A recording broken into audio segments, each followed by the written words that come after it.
wajahmu dan berseru. Saudaraku yang dikasihi Tuhan, mungkin kita semuanya pernah berusaha, entah usaha dagang, usaha pertanian, di mana pada awal-awal kita melihat potensi berhasil sungguh luar biasa. Tempat usaha yang strategis, orang pun banyak datang ke tempat usaha kita. Tentulah kita sudah membayangkan hasil yang banyak. Tetapi pada akhirnya ketika kita coba hitung-hitung, ternyata tidak seperti yang kita harapkan. Lalu kita mulai berpikir, apa ini masalahnya? Di mana kebocorannya? Atau kita bertani, tanam, tumbuhnya bagus luar biasa. Dan bunganya pun banyak, kita membayangkan buahnya akan banyak. Tetapi ketika panen, buahnya tidak ada. Hasilnya tidak ada, tidak kelihatan. Atau mungkin juga hasilnya banyak, tetapi harganya tidak ada. Kenapa bisa begitu? Nah, di dalam kitab Kidung Agung pasal yang kedua, diceritakan ayat yang ke-15. Tangkaplah bagi kami rubah-rubah itu. Rubah-rubah yang kecil yang merusak kebun-kebun anggur kami yang sedang berbunga. Tahukah saudara, di dalam Yohanes 15 Tuhan berkata, Akulah pokok anggur dan kamulah cabang-cabangnya. Dan dia berkata, pergilah dan hasilkanlah buah, buahmu itu harus tetap. Kita semuanya didesain Allah untuk menjadi orang-orang yang berbuah. Tentu saja buah yang pertama adalah buah roh yang kita hasilkan. Tetapi tidak hanya itu. Selain daripada buah roh yang merupakan manifestasi daripada karakter Kristus dalam hidup kita, Tuhan juga menginginkan kita untuk menghasilkan buah-buah keberhasilan di dalam kehidupan kita. Tetapi mengapa kelihatan itu sedemikian jauh? Tidak seperti yang kita harapkan. Ternyata kitab Kidung Agung berkata, ada banyak rubah kecil di kebunku. Ada banyak rubah pengganggu di dalam kehidupan kita. Apa saja rubah pengganggu itu? Tentu saja banyak sekali.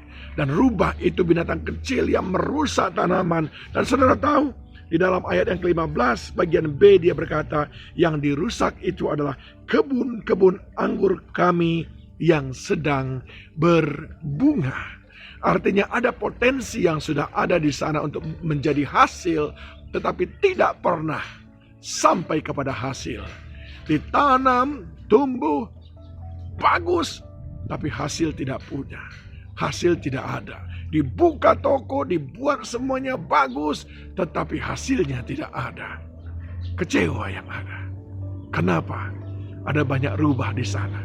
Saya ingin sampaikan kepada saudara paling tidak 3 rubah dalam hidup kita yang perlu kita waspadai. Yang kelihatan sepele. Rubah kecil itu melambangkan sesuatu yang sering kita sepelekan. Yang pertama adalah kita cepat puas. Karena kita cepat puas, maka kita tidak lagi berusaha. Saya di TOPC sering ajarkan, ayo miliki semangat 0.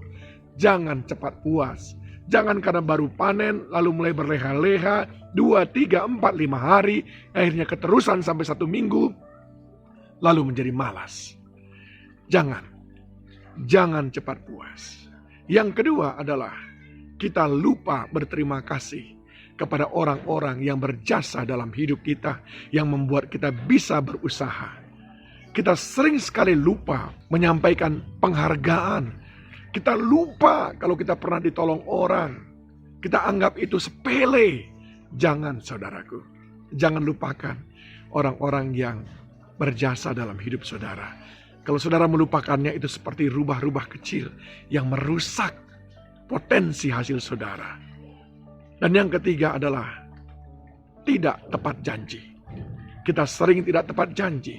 Sehingga apa yang mestinya sudah menjadi bagian kita, apa yang mestinya tadi sudah akan terus berkembang, tapi karena kita tidak tepat janji, kita tidak pegang komitmen, kadang-kadang orang berubah pikiran. Yang tadinya mau bekerja sama, udah bagus-bagus, di tengah jalan kita ingkar janji, akhirnya orang mengatakan, cukup, saya tidak mau lagi. Ada banyak rubah-rubah kecil dalam hidup kita, rubah pengganggu. Saya mengajak saudara mengenalinya. Tetapi 3 hal yang saya sampaikan pada hari ini adalah, cepat puas, lupa berterima kasih, tidak pegang janji. Itu seperti rubah kecil yang bisa menghancurkan bunga-bunga potensi-potensi keberhasilan dalam kehidupan kita. Tuhan Yesus memberkati saudara.